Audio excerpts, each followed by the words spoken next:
want you to understand something. I want you to listen to me, okay? The reason why you act the way that you do, fidgeting, daydreaming, running and climbing excessively, speaking out of turn, inability to pay attention. You with me? That's a symptom right there. That's on the list. You have ADHD. You have a brain dysfunction. You are chemically imbalanced. You are mentally ill. Prove it.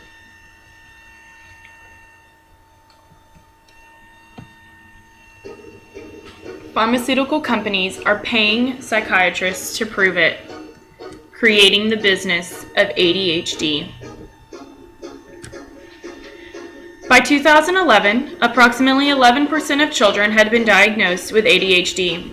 That's 6.4 million children branded with the stigma of ADHD. 6.1% of those diagnosed are on medication for life. This fuels the $9 billion a year ADHD medication industry.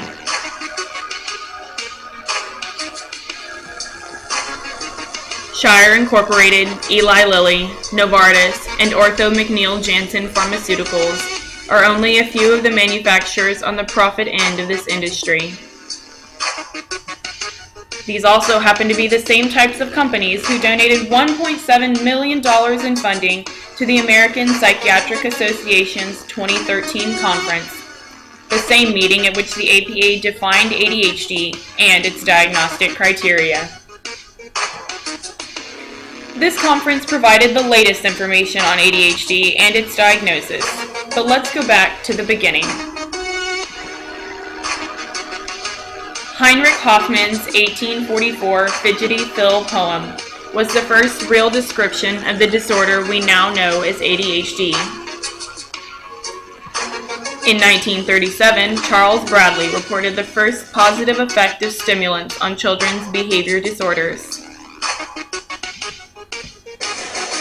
There have been a number of diagnostic statistical manuals, or DSMs, published since 1968, all slightly tweaking the definition of ADHD and its diagnostic criteria. Between 1930 and 1990, there were 7 stimulants on the market, but after 1990, there were more than 16 stimulants available to treat ADHD. In 2010, the Protection and Affordable Care Act legally defined ADHD as a cognitive disorder, allowing adults and children to now receive Medicaid assistance, leading the growth rate of diagnosis to climb from 3% to 5%. Furthermore, the diagnostic process is inconsistent from state to state. This is made obvious by the differences in the percentage of children with ADHD in the various regions of the United States. Also, some people may think that ADHD is a Western disorder, that American society perpetuates the symptoms of ADHD. But studies, including one published in World Psychiatry, report that ADHD is surely not just an American disorder. It is relatively common knowledge that ADHD is attention deficit hyperactivity disorder. But what does that actually mean? In May of 2013, the APA released an updated DSM, DSM-5, after nearly 2 decades with DSM-4. An excerpt from the ADHD section of DSM-5 outlines a number of ADHD-like behaviors: failure to pay close attention to details, difficulty organizing tasks and activities, excessive talking, fidgeting, or an inability to remain seated in appropriate situations are all examples given. DSM-5 also changed the age of symptom recognition from 7 to 12. This sounds like a good thing, until you realize that this means that symptoms can be attributed to ADHD if they are seen before a child is 12, not 7. That is 5 more years during which parents can find ADHD-like behaviors in their children. In addition, DSM-5 does not include any exclusion criteria regarding autism spectrum disorders, meaning the 2 disorders can co-occur. Basically, what this means is that a child can present with behaviors associated with more than one disorder outlined in DSM-5 and be medicated for both. This, along with a broader definition of ADHD, creates a larger diagnosis umbrella. More and more behaviors are falling under the ADHD category, creating a window for more diagnoses. It is also important to note that nearly 70% of the DSM-5 task force had personal ties to pharmaceutical companies. So it isn't just American society, and there is a large diagnosis umbrella. But if the average diagnosis age is 7 or even younger for children whose parents take them to get tested, is it necessarily ADHD? Children who don't get enough sleep, are stressed, have a poor diet, or are dealing with minor learning disabilities present with behaviors similar to those associated with ADHD. But these problems can't be cured or alleviated with a pill, so the pharmaceutical companies stand to gain a hefty bottom line by being in the business of ADHD. Overall, the revenue from these medications for pharmaceutical companies has doubled since 2007.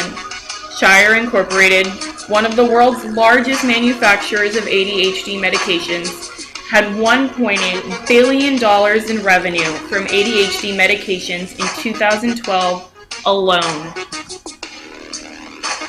If Big Pharma is making billions of dollars off of millions of diagnoses in the United States alone, we should stop it. Instead of turning to a pill to solve inattentiveness, forgetfulness, or hyperactivity in our children, why don't we try some other, less expensive options?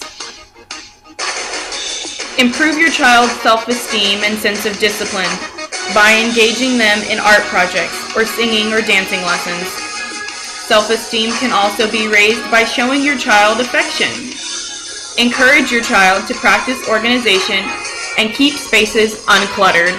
Also, a healthier and more balanced diet can reduce ADHD-like behaviors.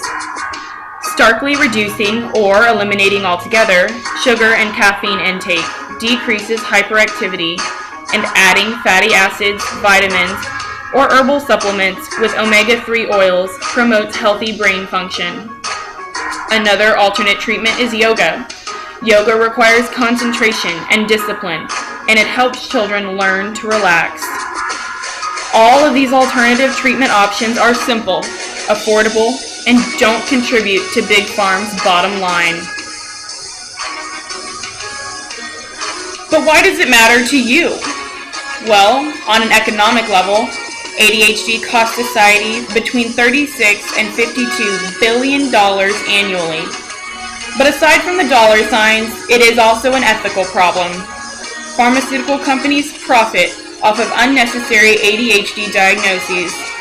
Also, the patients who are unnecessarily diagnosed are subject to the side effects of the medications and the ADHD label.